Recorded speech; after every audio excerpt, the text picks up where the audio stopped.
پھر پوچھا گیا حضور کچھ ایسے جانور ہیں کہ جن کے جسم پر بال نہیں ہوتے بلکہ اون ہوتی ہے، ان کا کیا حکم ہے؟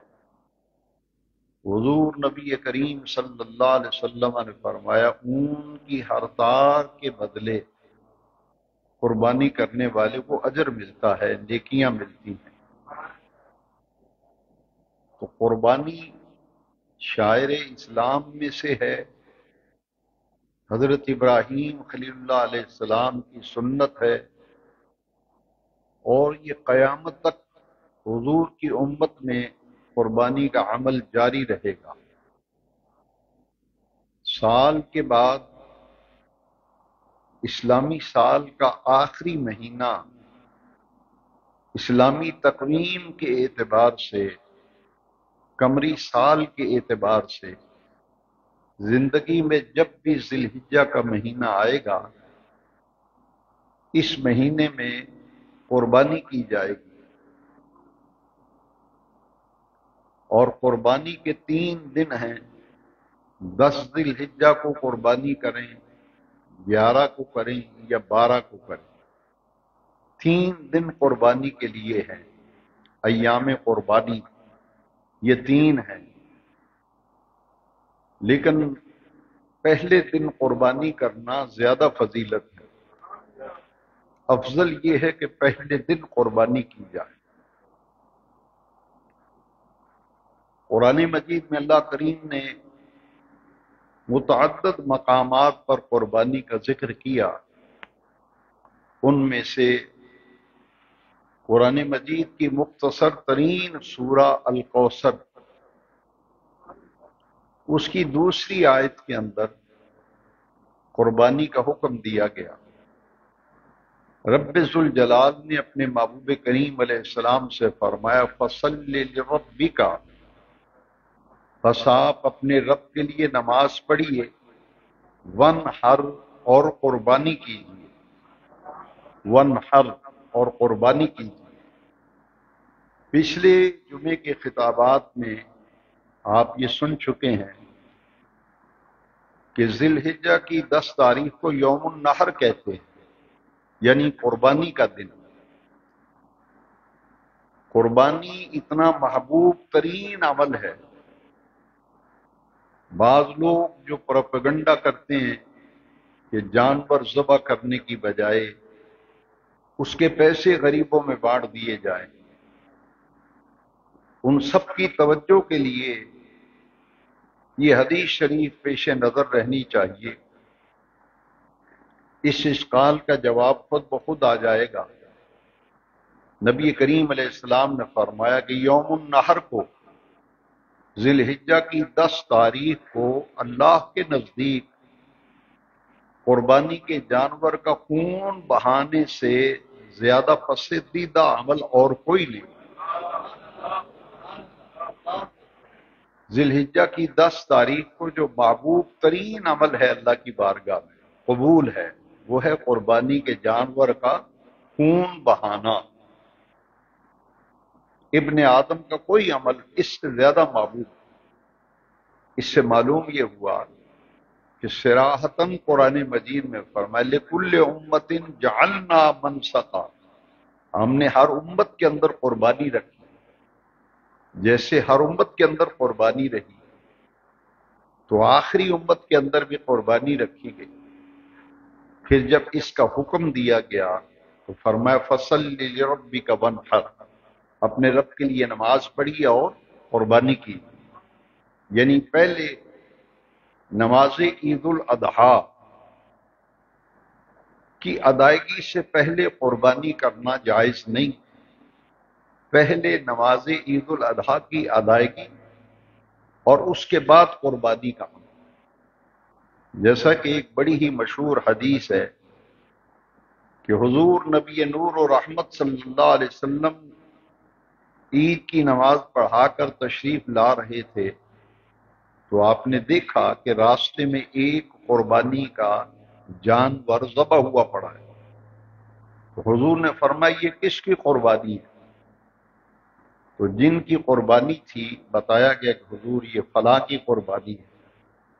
وہ حاضر ہوئے اور عرض کی حضور یہ میری قربانی ہے۔ حضور نے فرمایا تم نے نماز عید سے پہلے قربانی کر لی، لہذا تمہاری قربانی نہیں ہوئی، تم اس کی جگہ اور جانور لو اور اس کی قربانی کرو۔ وہ قربانی کا عمل جو ہے اس کا وقت ہے نماز عید الاضحیٰ کی ادائیگی کے بعد۔ پچھلے مسلسل 3-4 جمعات میں فلسفہ حج و قربانی پر گفتگو کی گئی۔ آج فضائل و احکام قربانی اور فلسفہ عید الاضحیٰ، ان 3 چیزوں پر میں گفتگو آپ کی خدمت میں پیش کر رہا ہوں کہ عید الاضحیٰ اور قربانی میں جو حکمت ہے وہ اس حدیث شریف سے سمجھنا آسان ہے کہ پہلے نماز عید الاضحیٰ ادا کی جائے گی اور اس کے بعد قربانی کی جائے گی۔ اور پچھلے بیانات میں آپ یہ بھی سن چکے ہیں کہ حاجی جو ہیں ان پر عید کی نماز نہیں، وہ ذی الحج کی 10 تاریخ کو رمی کرتے ہیں، شیطان کو کنکر مارتے ہیں، پھر قربانی ہوتی ہے، پھر سر منڈواتے ہیں، حلق کراتے ہیں یا قصر کراتے ہیں، پھر وہ مکۃ المکرمہ میں جا کر طواف زیارت کرتے ہیں۔ یہ 4 کام ہیں جو وادی منی کے اندر یوم النحر کو ذی الحجہ کی 10 تاریخ کو حاجی یہ کام کرتے ہیں۔ میدان منی میں 4 کام، طواف زیارت کے لیے پھر بنا سے روانہ ہوتے ہیں۔ ہم اپنے اپنے مقامات پر جو قربانیاں کرتے ہیں اس قربانی کا نام ہے اضحیہ۔ اضحیہ اس قربانی کا نام ہے۔ اور ایک قربانی جو میدان منی کے ساتھ خاص ہے، کسی اور جگہ پر وہ قربانی نہیں، وہ صرف میدان منی میں کی جائے، اس قربانی جو حاجی کرتے ہیں منی میں اسے ہدیون کہتے ہیں۔ ہدی یا ہدیون، یہ فرق ہے دونوں قربانیوں، لیکن یہ قربانی سنت ہے حضرت ابراہیم خلیل اللہ علیہ السلام۔ اور عید الاضحیٰ کی نماز اور بعد میں قربانی حضرت سیدنا اسماعیل علیہ السلام کی یادگار ہے قربانی، اور سنت ہے حضرت ابراہیم علیہ السلام۔ قرآن مجید میں جہاں قربانی کے واقعے کا تفصیل کے ساتھ ذکر آیا کہ سیدنا ابراہیم خلیل اللہ علیہ السلام بڑھاپے کی عمر کو پہنچے تو آپ کے ہاں اولاد نہیں تھی، تو آپ نے دعا فرمائی رب ہب لی من الصالحین۔ پہلی بیوی حضرت سارہ تھی جن سے اولاد نہیں تھی۔ پھر جب آپ عراق سے ہجرت کر کے ملک شام کی طرف جا رہے تھے تو راستے میں پھر حضرت ہاجرہ بادشاہ وقت نے ان کی خدمت کے لیے، حضرت سارہ کی خدمت کے لیے ایک خاتون پیش کی جن کا نام ہاجرہ تھا۔ بڑی ہی پاک باز، بڑی ہی نیک مزاج خاتون تھی، صالحہ تھی۔ تو حضرت ابراہیم علیہ السلام سے حضرت سارہ نے عرض کی یہ آپ کے ہاں اولاد نہیں، لہذا یہ ہاجرہ جو ہمیں تحفے میں ملی ہے آپ ان سے نکاح فرما لیں، تو ممکن ہے ان سے اللہ تبارک و تعالی بیٹا دے دے۔ آپ نے ان سے نکاح فرمایا اور اب دعا مانگی رب ہب لی من الصالحین، اے میرے پروردگار، اے میرے رب کریم، مجھے صالحین میں سے ایک فرزند عطا فرما دے، ایک ایسا بیٹا عطا کر، ایک ایسا فرزند عطا کر جو صالحین میں سے ہو۔ جب دعا مانگی تو قرآن مجید میں اللہ تبارک و تعالی نے فرمایا فَبَشَّرْنَاهُ بِغُلَامٍ حَلِيمٍ، ہم نے ایک حلم والے بچے کی خوشخبری اور بشارت دے۔ تو حضرت ہاجرہ کے ہاں حضرت اسماعیل علیہ السلام کی ولادت ہوئی، پیدائش ہوئی۔ چونکہ حضرت سارہ کے ہاں تو اولاد نہیں تھی، یہ پہلی بیوی ہیں حضرت ابراہیم علیہ السلام، لہذا سیدنا ابراہیم علیہ السلام ان کی خاطرداری اور پاسداری کے لیے حضرت اسماعیل کو زیادہ تر تنہائی میں اٹھاتے تھے کہ سارہ دیکھ لے گی تو ان کے اندر جو اولاد نہ ہونے کا ایک داعیہ موجود ہے اس کی بنیاد پر انہیں کو تکلیف نہ ہو۔ لیکن ایک دن حضرت ابراہیم علیہ السلام نے حضرت اسماعیل کو اٹھایا ہوا تھا، سینے سے لگایا تھا، چھوٹے سے ننھے سے اسماعیل علیہ السلام، ان پر شفقت فرما رہے تھے کہ اس سے سارہ نے دیکھ لیا۔ اب وہ سوکن کا جو تصور ہے خواتین میں، حضرت سارہ جو ہے ان کے اندر وہ جذبہ بیدار ہوا اور انہوں نے کہا کہ اس گھر میں یہ ہاجرہ رہے گی یا میں رہوں گی، ہمارا اس گھر میں اب گزارا نہیں ہوگا، کیونکہ اولاد نہیں تھی۔ لیکن یہ اللہ کی دو نیک اور محبوبہ اور برگزیدہ اور مقربہ بندیوں کے درمیان جو اختلاف پیدا ہوا تھا، جو شکر رنگی ہوئی تھی، یہ بھی حکمت الہی پر مبنی تھی، کیونکہ اس کے بعد ایک ایسا واقعہ پیش آنے والا تھا جو قیامت تک کے لیے اہل ایمان کے لیے ایک ایسا واقعہ قرار پایا کہ انہوں نے کہا کہ اسی وقت لے جائیں اور اسماعیل کو اور ہاجرہ کو کہیں چھوڑ آئیں۔ تو یہ سب کچھ اللہ کے حکم سے ہو رہا تھا، پیغمبر، نبی، رسول یہ اللہ کے حکم بغیر نہیں چلتے، جس کا ذکر قرآن مجید کے اندر ہے۔ آپ نے حضرت ہاجرہ کو لیا، اسماعیل علیہ السلام کو لیا، پانی کا ایک مشکیزہ لیا، کھجوریں لی، کچھ کھانے پینے کا سامان لیا، اور آپ اس جگہ پہنچے جہاں آج خانہ کعبہ ہے، بیت اللہ شریف۔ یہاں کوئی شہر نہ تھا، کوئی آبادی نہ تھی، کوئی محلہ نہیں تھا، کوئی عمارت نہیں تھی، کوئی درخت نہیں تھا، بے آب و گیا ایک جنگل ہے۔ لیکن یہاں بیت اللہ شریف تھا جو حضرت آدم علیہ السلام نے اس کی تعمیر اول کی۔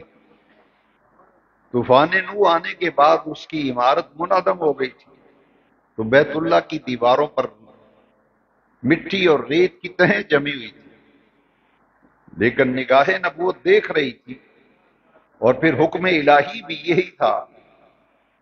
آپ نے اس جگہ کے قریب، خانہ کعبہ کے قریب، حضرت اسماعیل کو اور حضرت ہاجرہ کو سواری سے اتار کر نیچے چٹائی بچھا کر وہاں چھوڑ دیا، مشکیزہ پانی کا، کھجوریں، توشہ دان، کھانے پینے کی چیزیں رکھی، کیونکہ حکم الہی ہی تھا۔ آپ جب واپس چلنے لگے وہیں اتار کر، تو آپ ذرا تصور کیجئے کہ جہاں کوئی مونس نہ ہو، غمخوار نہ ہو، آبادی نہ ہو، بستی نہ ہو، پانی کا نام و نشان نہ ہو، درخت نہ ہو، ایسی جگہ پہ ایک خاتون کو تنہا چھوڑ دینا، نومولود بچے کو چھوڑ دینا، کہ انہیں کون سنبھالے گا، ان کی پرورش کون کرے گا؟ لیکن یہ سب کچھ حکم الہی سے ہو رہا تھا اور مشیت الہی کے عین مطابق ہو رہا تھا۔ اس لیے آپ جب وہاں اتار کر واپس چلے، حکم یہی تھا کہ آپ نے کسی قسم کی بات نہیں کرنی، گفتگو نہیں کرنی، بس وہاں چھوڑ کے آ جاؤ۔ جب آپ چھوڑ کر واپسی کی طرف اونٹنی کو موڑا، تو حضرت ہاجرہ تیز تیز دوڑنے لگی صاحب، اور پوچھا، اے میرے سر کے تاج، اے شوہر نامدار، یہاں ہمیں آپ چھوڑ کے جا رہے ہیں، یہاں تو بستی بھی نہیں، آبادی نہیں، پانی کا نام و نشان نہیں، کوئی سایہ دار شجر درخت نہیں، کیسے ہم گزارا کریں گے؟ رات یہاں کیسے گزاریں گے؟ دن کیسے گزاریں گے؟ لیکن حکم یہ تھا کہ حضرت ابراہیم علیہ السلام نے حکم الہی کے عین مطابق جواب نہیں دیا، آپ چلتے رہے۔ پھر حضرت حاجرہ کے دل میں اللہ کریم نے یہ بات ڈالی کہ آپ یہ پوچھیں. پھر حضرت حاجرہ نے پوچھا کہ آپ ہمیں یہاں اللہ کے حکم سے تو نہیں چھوڑ کے جا رہے؟ یہاں چھوڑنے کا حکم کہیں اللہ کریم نے تو نہیں دیا؟ تو آپ نے زبان سے جواب تو نہیں دیا، لیکن سر ہلا کر بتایا کہ ہاں، یہ جو کچھ ہو رہا ہے یہ عین اللہ کے حکم کے مطابق ہو رہا ہے. پھر حضرت حاجرہ نے جو جواب دیا اس کے اندر ساری حکمت، سارا فلسفہ ان کے جواب کے اندر چھپا ہوا ہے. تو حضرت حاجرہ نے آسمان کو دیکھ کر کہا کہ اے ابراہیم، اے میرے شوہر، اے میرے سر کے تاجدار، اگر آپ ہمیں اللہ کے حکم سے چھوڑ کے جا رہے ہیں تو مجھے یقین ہے کہ ہمارا پروردگار، ہمارا رب کریم ہمیں ضائع نہیں فرمائے گا. جس رب کے حکم سے آپ چھوڑ کے جا رہے ہیں وہ ہمیں ضائع نہیں فرمائے گا. وہی رب ہماری حفاظت بھی کرے گا، کسی قسم کے ضرر اور نقصان سے وہی رب بچائے گا جس کے ارشاد کی تعمیل میں آپ چھوڑ کے جا رہے ہیں.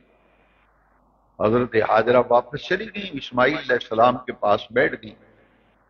اب جب تھوڑا سا فاصلہ طے کیا حضرت ابراہیم علیہ السلام نے اور دیکھا کہ اب اسماعیل بھی نظروں سے اوجھل ہو گئے، حاجرہ بھی نظروں سے اوجھل ہو گئی، تو یہاں پھر حضرت سیدنا ابراہیم علیہ السلام نے اپنی اونٹنی کا رخ جو ہے، اونٹنی کا رخ بیت اللہ شریف کی طرف کیا. یہاں کوئی عمارت تو نہیں تھی، ٹیلا تھا ایک بس. اونٹنی کا رخ ادھر کر کے اونٹنی پہ بیٹھے بیٹھے آپ نے ہاتھ اٹھائے اور دعا مانگی. قرآن مجید میں وہ دعا آج بھی موجود ہے جو حضرت ابراہیم علیہ السلام نے مانگی. اس دعا کے اندر قربانی کا سارا فلسفہ، قربانی کی ساری حکمت، آبادی مکہ مکرمہ، تعمیر کعبہ، تعمیر بیت اللہ، آبادی مکہ مکرمہ، یہ ساری حکمتیں اس کے اندر چھپی ہوئی. آپ نے دعا مانگی، ربنا انی اسکنت من ذریتی بواد غیر ذی زرع عند بیتک المحرم. یا اللہ، تیرے حرمت والے گھر کے پاس میں نے اپنی بیوی کو، اپنے بیٹے کو چھوڑ دیا. بواد غیر ذی زرع، جو غیر ذی زرع وادی ہے، بے آب و گیا ہے. باری تعالیٰ تیری برکت والے اور حرمت والے گھر کے پاس چھوڑا ہے. ربنا لیقیموا الصلاۃ، یا اللہ انہیں نمازی بنا. چاہیے یہ کہ ہمیں روٹی کی پہلے فکر ہوتی ہے تو یہ دعا مانگتے کہ یا اللہ ان کے کچھ کھانے پینے کا بندوبست کر دے، لیکن پہلی جو دعا مانگی تھی وہ کیا تھی؟ ربنا لیقیموا الصلاۃ، انہیں پکا نمازی بنا دے، صحیح نماز ادا کرنے والا بنا دے. فاجعل افئدۃ من الناس، لوگوں کے دل ان کی طرف موڑ دے. وارزقہم من الثمرات، اب تیسرے نمبر پہ دعا مانگی باری تعالیٰ انہیں پھلوں کا رزق عطا کر. وارزقہم من الثمرات لعلہم یشکرون، اس امید پر تیرا شکر ادا کر. یہ دعا مانگی اور حضرت ابراہیم علیہ السلام چلے گئے. کتنے دن پانی گزارا کرتا، پانی ختم ہو گیا، تو شادان بھی خالی ہو گیا. آپ پریشان ہو گئی کہ کوئی انسان بھی نظر نہیں آتا جس سے پوچھا جائے کہ پانی کہاں سے ملے گا. آبادی بھی کوئی نہیں جہاں سے کوئی کھانے پینے کا سامان لے آؤں. سورہ بقرہ میں فرمایا کہ حضرت حاجرہ جو ہیں وہ سورہ بقرہ میں جس صفا پہاڑی اور مروہ کا ذکر آیا، ان الصفا والمروہ من شعائر اللہ، یہ صفا اور مروہ اللہ کی نشانیوں میں سے. آپ نے پہاڑی دیکھی کہ صفا کے اوپر چڑھتی ہوں ممکن ہے دوسری طرف کچھ پانی کے آثار نظر آ، مروہ پہ چڑھ کے چاروں طرف دیکھا لیکن کہیں کوئی آبادی، کوئی نشان، کوئی بندہ بشر، کوئی پانی کا آثار نظر ہی نہیں آئے۔ پھر وہاں سے نیچے اتری، مروہ پہ گئی، 7 چکر لگائے آپ نے، مروہ پہ گئی، وہاں بھی دیکھا کوئی پانی نظر نہیں آ رہا، کوئی آبادی نظر نہیں آ رہی۔ درمیان میں جب حضرت اسماعیل ڈگروں سے اوجل ہوتے تھے تو تیز تیز قدم اٹھا کے چلنے لگی۔ جب آخری چکر پہ مروہ پہ پہنچی تو دیکھا کہ جہاں اسماعیل کو لٹایا تھا وہاں پرندے اڑ رہے ہیں، پرندے نظر آئے۔ تو حضرت ہاجرہ پھر مروہ پہاڑی سے اتر کر جہاں آج مقام ابراہیم ہے، حجر اسود ہے، اس طرف آپ چلی اور بیت اللہ شریف کے قریب آپ نے دیکھا جہاں پرندے اڑ رہے تھے اسماعیل لیٹے ہوئے ہیں اور ان کی ایڑیاں جیسے چھوٹے بچوں کی عادت ہوتی ہے، شیرخوار بچے پنگوڑے میں ہوں، چارپائی پہ ہوں، وہ اپنی ایڑیاں رگڑتے ہیں۔ آپ نے دیکھا کہ اسماعیل علیہ السلام نے جب ایڑیوں رگڑی تو رب کریم نے اپنی قدرت کاملہ سے وہاں پانی کا ایک چشمہ جاری فرما دیا۔ وہ پانی جو ہے نظر آیا تو آپ کی خوشی کی انتہا نہ رہی کہ پانی کی تلاش میں صفا مروہ پہ گئی تھی، پانی کا انتظام تو رب ذوالجلال نے یہاں کر دیا۔ پھر آپ نے پانی کے ارد گرد کچھ مٹی لی، کچھ ریت لی، چاروں طرف آپ نے ایک بنی سی بنا دی تاکہ پانی پھیلے نہ۔ آپ نے فرمایا ماؤں زمزم، پانی ٹھہر جا، پانی ٹھہر جا۔ یہ چشمہ جاری ہوا۔ اس جگہ پہ چاہے زمزم یعنی کنواں، زمزم کا کنواں، یہ کنویں کی شکل اختیار کر گیا بعد میں، اور یہ پانی جو ہے حضرت ہاجرہ خود بھی پیتی، اسماعیل کو پلاتی، یہاں ان کی گزر اوقات ہونے لگی۔ تو حضرت اسماعیل علیہ السلام پیدائش کے بعد کچھ عرصہ گزارنے کے بعد یہاں لائے گئے، اور یہاں آپ کے آنے کی برکت سے مکہ مکرمہ شہر آباد ہوا۔ وہ کیسے آباد ہوا؟ بنی جرہم قبیلہ تھا، عرب کا ایک قبیلہ تھا، ان کے لوگ یہاں سے گزر رہے تھے، وہ بھی پریشان تھے کہ پانی ملا نہیں ہے، کیا کریں، پانی کا کوئی بندوبست کریں۔ کسی قافلے کے ساتھ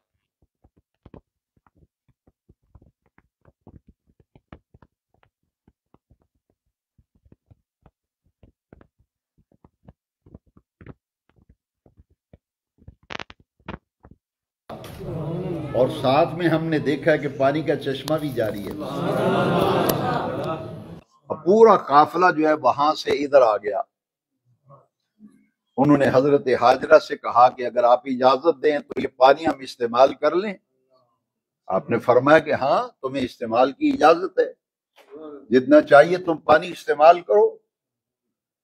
انہوں نے کہا کہ اگر ہم کچھ دن یہاں ٹھہرنا چاہیں تو ہمارے لیے کوئی بندوبست وغیرہ۔ انہوں نے کہا آپ کو ٹھہرنے کی بھی اجازت ہے، آپ کو ٹھہرنے کی بھی اجازت ہے، یہ پانی آپ استعمال کریں گے، لیکن ایسا نہیں ہے کہ آپ اس پہ یہ کہیں کہ پانی ہمارا ہے، یہ آپ کا حق نہیں ہوگا، حق تو ہمارا ہی ہوگا، لیکن تمہیں استعمال کی اجازت ہوگی۔ یہ قافلہ جو ہے یہ یہاں ٹھہر گیا اور اس نے پانی استعمال کی اجازت بھی مل گئی، وہاں قیام کی بھی اجازت مل گئی۔ اللہ کریم نے یہ سارا انتظام فرمایا کہ یہاں ایک شہر آباد ہونا تھا جس کا نام مکہ مکرمہ ہے۔ سب سے پہلا قبیلہ جو یہاں آ کے ٹھہرا اس کا نام بنی جرہم قبیلہ تھا۔ یہ یہاں آباد ہو گئے، وہی خیمہ زن ہو گئے۔ نہایت اختصار سے عرض کرتا ہوں کہ حضرت اسماعیل علیہ السلام جب جوان ہونے لگے، بڑھنے لگے، تو آپ شکار کے لیے جاتے تھے، شکار لے کر کے آتے تھے، آپ کی والدہ حضرت ہاجرہ گوشت بنا کے دیتی تھی، اور پھر آپ کی شادی بھی حضرت اسماعیل علیہ السلام کی اسی خاندان میں ہوئی۔ بنی جرہم میں یہ قبیلہ مکہ شریف کی آبادی کا سبب بنا۔ حضرت اسماعیل علیہ السلام کی عمر مبارک جب 13 برس ہوئی، 13 برس، تو حضرت ابراہیم علیہ السلام نے ایک خواب دیکھا کہ میں اپنے بیٹے کو ذبح کر رہا ہوں۔ ایک دن نہیں، متواتر یہ خواب دیکھتے رہے، اور نبی کا خواب وحی الہی ہوتا ہے۔ مسلسل آپ نے خواب دیکھا کہ اسماعیل کو قربان کر رہا ہوں، قربانی دے رہا ہوں۔ آپ سمجھ گئے کہ اللہ کریم کا حکم آیا ہے کہ جن آزمائشوں میں سے مجھے گزارا گیا، وَإِذِ ابْتَلَىٰ إِبْرَاهِيمَ رَبُّهُ بِكَلِمَاتٍ فَأَتَمَّهُنَّ، بے نیاز رب نے قرآن مجید میں فرمایا، ہم نے جس آزمائش میں بھی ابراہیم علیہ السلام کو ڈالا، ہر آزمائش میں انہوں نے پورا اتر کر کے دکھایا۔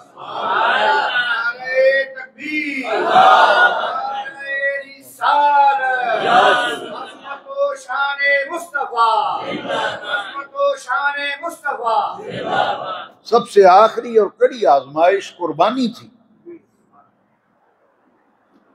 حضرت اسماعیل علیہ السلام آپ وہاں سے چلے اور مکہ مکرمہ پہنچے،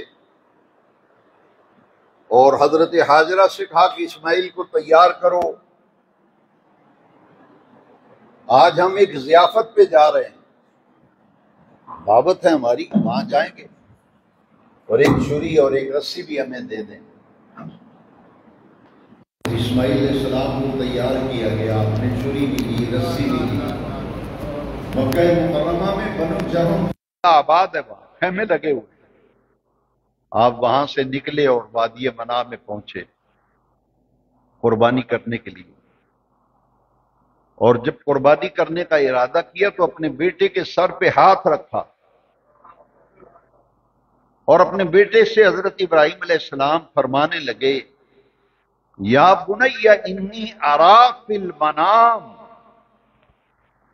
بیٹا میں نے خواب دیکھا ہے، میں تجھے ذبح کر رہا ہوں۔ اسماعیل علیہ السلام پیغمبر تھے، نبی تھے، جانتے تھے کہ نبی کا خواب وحی الہی ہوتا ہے۔ فلما بلغ معه السعي قال یا بنی انی اراٰ فی المنام، بیٹا میں خواب دیکھ رہا ہوں، میں تجھے ذبح کر رہا ہوں۔ فانظر ماذا ترى، بتاؤ تمہاری کیا مرضی ہے، تمہاری کیا رائے ہے۔ حضرت اسماعیل علیہ السلام نے اسی لمحے جواب دیا کہ آپ میری رائے پوچھ رہے ہیں تو یا ابتی، اے ابا جان، افعل، امر کا صیغہ ہے، کر گزریے، ما تؤمر، جس کا آپ کو حکم دیا گیا ہے۔ یا ابتی افعل ما تؤمر ستجدنی انشاء اللہ من الصابرین، میری فکر نہ کریں، ابھی ابھی آپ دیکھ لیں گے اور مجھے صابرین میں سے پائیں گے۔ آپ وہ کام کریں جس کا حکم دیا ہے۔ یہاں شیطان نے روکنے کی کوشش کی اور 3 دفعہ حملہ آور ہوا حضرت ابراہیم پر، اور ان تینوں مقامات پر حضرت ابراہیم علیہ السلام نے پتھر اٹھا کر شیطان کو مارا۔ پچھلے جمعے کے بیانات میں میں بتا چکا ہوں کہ یہ رمی جمرات دراصل اسی کی یادگار ہے۔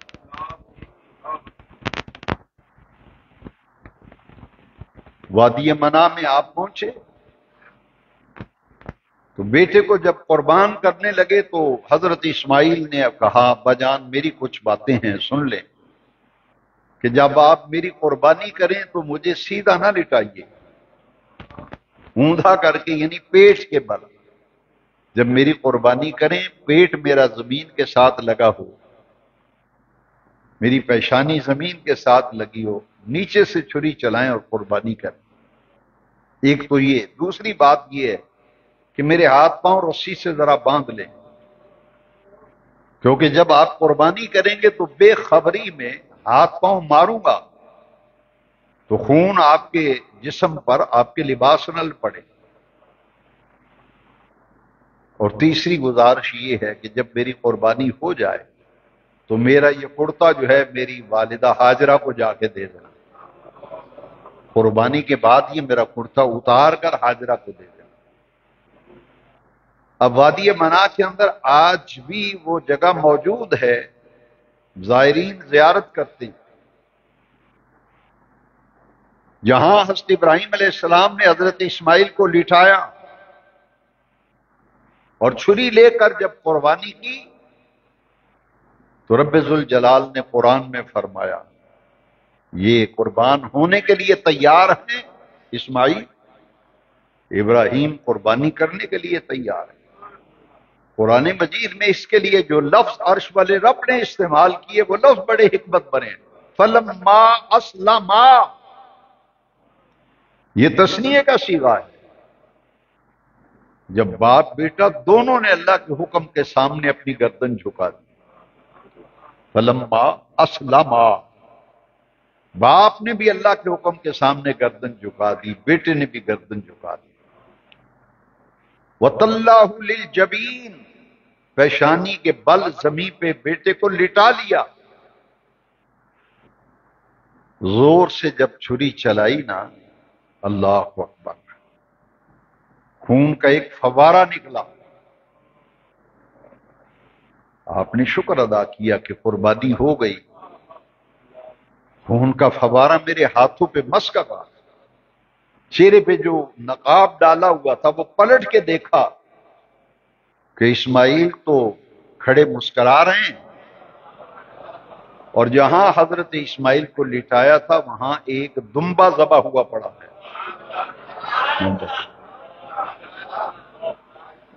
حضرت ابراہیم علیہ السلام کبھی دمبے کی طرف دیکھیں، کبھی اسماعیل کی طرف دیکھیں۔ بے نیاز رب نے فرمایا کہ جب چھری رکھی تھی نا نرم و نازک رگوں پر، فَنَادَيْنَاهُ اَيْ يَا ابراہیم، قرآن میں عرش والے رب نے فرمایا ہم نے آواز دی، وَنَادَيْنَاهُ، ہم نے آواز دی، اَيْ يَا ابراہیم، اے ابراہیم، قد صدقت الرؤیا،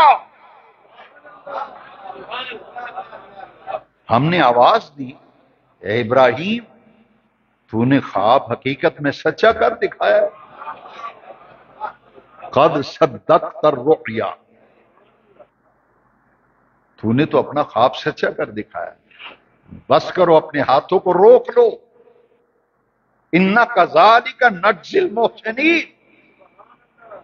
جب دیکھا نا کہ اسماعیل تو مسکرا رہے ہیں، جہاں لیٹے تھے وہاں دمبا ذبح ہوا پڑا ہے، پھر بے نیاز رب نے قرآن میں منظر کشی کی اس کی، فَدَيْنَاهُ بِذِبْحٍ عَظِيمٍ، ہم نے ذبح عظیم دمبا بھیجا جنت سے، جبریل لے کے آئے، اور یہ ہم نے اسماعیل کا فدیہ دیا ہے۔ فَدَيْنَاهُ بِذِبْحٍ عَظِيمٍ، یہ ذبح عظیم جو ہے دمبا فدیہ دیا ہے۔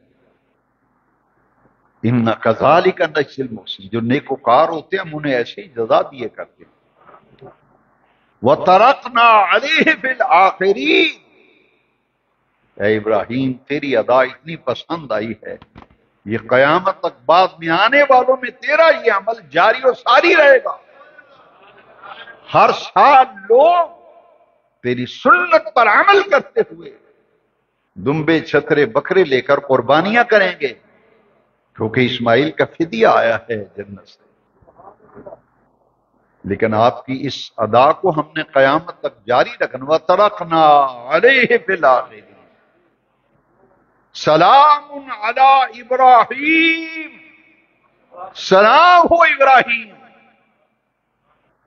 تجھے سلام ہو، تیری عصمتوں کو سلام ہو، تو نے اللہ کے حکم کے سامنے اپنی محبوب ترین شے اکلوتا فرزند قربان کرنے کے لیے لٹا دیا، بس تیرا یہی عمل ہماری بارگاہ میں قبول ہو گیا۔ یہ ہے اصل میں قربانی۔ تو حضور نے فرمایا سنت ابیکم ابراہیم، یہ قربانی تمہارے باپ حضرت ابراہیم علیہ السلام کی سنت ہے۔ اب حضور نے فرمایا جس میں قربانی کرنے کی وسعت ہو قربانی کرنے کی طاقت ہو لیکن اس کے باوجود وہ قربانی نہ کرے، حضور نے فرمایا وہ ہماری عیدگاہ کے قریب نہ آئے۔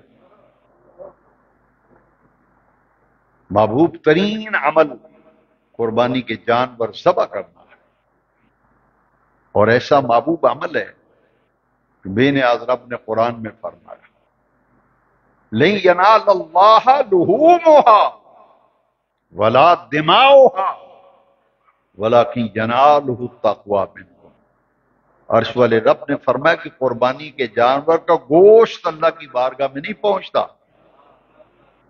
گوشت اللہ کی بارگاہ میں لن ینال اللہ لحومها، لحم گوشت کو کہتے ہیں، اس کی جمع ہے لحوم، یہ گوشت اللہ کی بارگاہ میں نہیں جاتا۔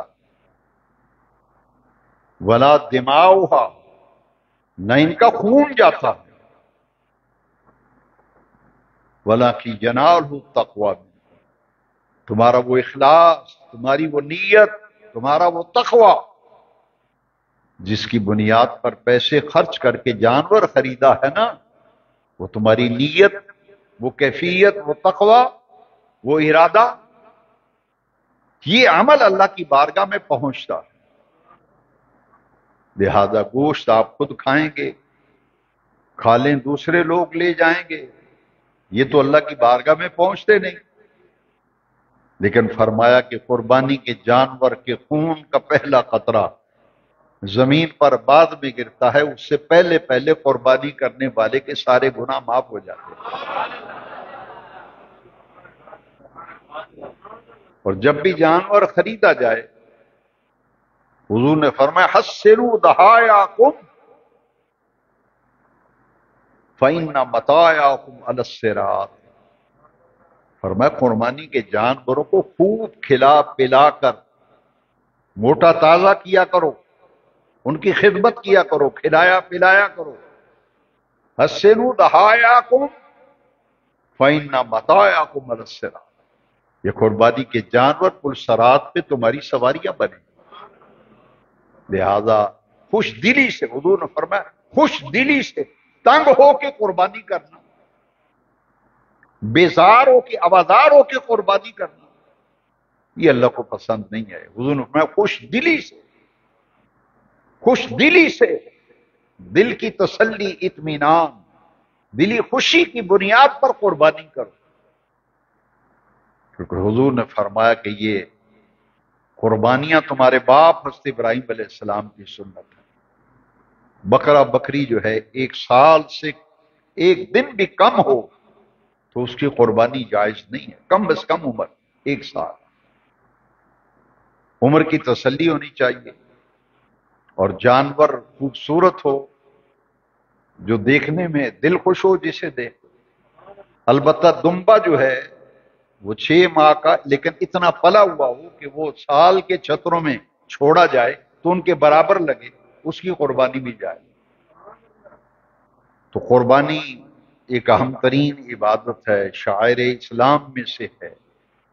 اللہ کریم سے یہ توفیق مانگنی چاہیے کہ اللہ ہر کسی کو قربانی کی توفیق، اور فرمایا کہ قربانی کے جانور کے 3 حصے، گوشت کے 3 حصے کیا کرو۔ سارا بھی گھر رکھ سکتے ہیں، گناہ نہیں، لیکن افضل یہ ہے کہ گوشت کے 3 حصے کریں۔ اگر کوئی آدمی سارا کا سارا گوشت ہی فریج میں فریز کر لیتا ہے تو اس کو گناہ، لیکن دیکھنا یہ ہے کہ فضیلت کس میں ہے، حضور کس بات پر خوش ہوتے ہیں۔ فرمایا 3 حصے کر لو، ایک حصہ اپنے گھر کے لیے، ایک حصہ رشتہ داروں دوستوں کے لیے، تیسرا حصہ غریبوں، مسکینوں، بیوہ عورتوں، نادار لوگوں کے لیے، تیسرا حصہ۔ قربانی کے جانور کی رسی بعض لوگ